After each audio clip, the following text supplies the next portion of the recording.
নমস্কার বন্ধুরা, আবার একটি নতুন এপিসোডে আপনাকে স্বাগত জানাই।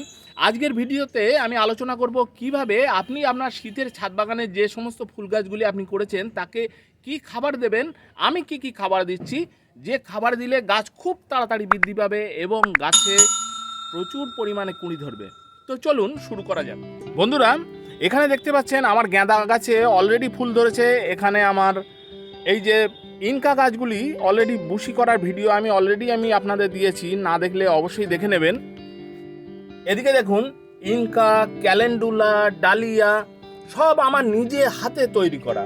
একদিকে আমি গাছ বড় করে ফেলেছি বেশ কিছুটা, আবার এখানে দেখুন গাঁদা গাছের সিডলিং আমি দিয়েছি। এখানে দেখুন আবার নতুন করে আমি সিডলিং দিয়েছি। এখানে দেখুন এগুলি আইস ফ্লাওয়ার, এগুলি হচ্ছে আপনার জিপসোফেলিয়া।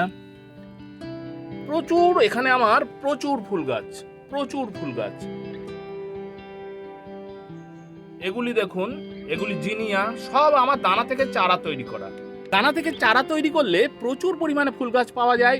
আমি 2-3টে স্তরে আমি এই দানাগুলি আমি ফেলেছি।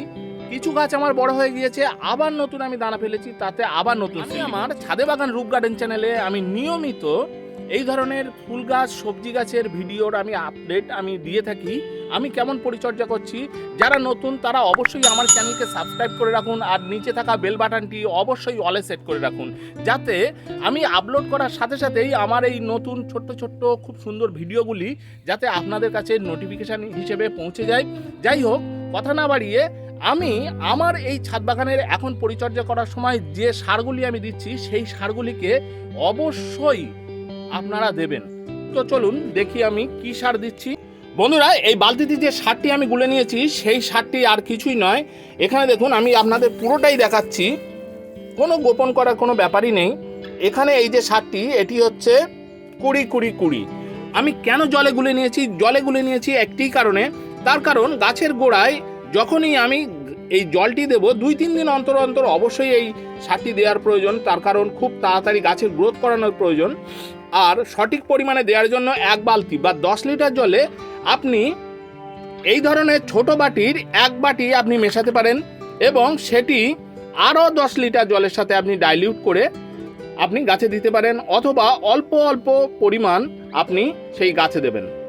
দিলে দেখবেন আপনার গাছ খুব দ্রুত বৃদ্ধি পাবে। এই সারটি গুলে নেওয়ার কারণ হচ্ছে গাছে খুব তাড়াতাড়ি শিকড়ে এই সারটি পৌঁছে যাবে। এইভাবে গুলে নিয়ে অল্প করে আপনি প্রত্যেকটি গাছে দিন।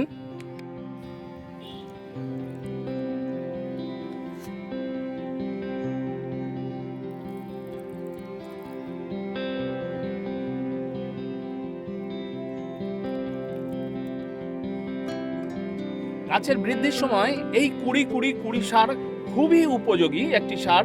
এই সারটি দিলে গাছে খুব তত্তরিয়ে বৃদ্ধি হবে, আর যখন 1-2টি করে কুঁড়ি আসতে শুরু করবে তখন সেই কুঁড়িগুলিকে আপনি যদি কেটে দেন তাহলে খুবই ভালো। আর তার সাথে আমি এই স্প্রেয়ারে যে জিনিসটি গুলে নিয়েছি আমি সেটি দেখাই। এই দেখুন, আমি পুরো কম্পোনেন্ট দেখাচ্ছি। এটি হচ্ছে অনুখাদ্য বা মাইক্রোনিউট্রিয়েন্ট। এতে আছে zinc, iron, manganese, copper, boron, molybdenum প্রভৃতি। এটি বেশ দামি অনুখাদ্য। আপনি যে এই অনুখাদ্যই আপনি ব্যবহার করবেন তা কিন্তু নয়, আপনি যে কোনো অনুখাদ্যই আপনি ব্যবহার করতে পারেন। এই অনুখাদ্য আমি ব্যবহার করছি বলে আপনাকে ব্যবহার করতে হবে তা নয়। আপনার গাছের অনুখাদ্যের যে ঘাটতি, সেই ঘাটতি যদি আপনি মেটাতে পারেন তাহলে গাছ খুব তত্তরিয়ে বৃদ্ধি পাবে। এই ধরনের স্প্রেয়ারে আপনি এই যে আইসক্রিমের যে চামচ, এরকম ছোট্ট একটি চামচে আপনি 1 চামচ পরিমাণ আপনি মিশিয়ে নেবেন। এই ধরনের স্প্রেয়ারে 250 থেকে 300 ml জল আছে। এই ধরনের স্প্রেয়ারে আপনি ওই আইসক্রিমের চামচের 1 চামচ পরিমাণ আপনি মিশিয়ে নিলে তার পরিমাণটি সঠিক থাকবে, এবং খুব সকালে বা বিকালের দিকে এই ধরনের অনুখাদ্য বা ভিটামিন আপনি গাছে স্প্রে করে দিতে পারেন।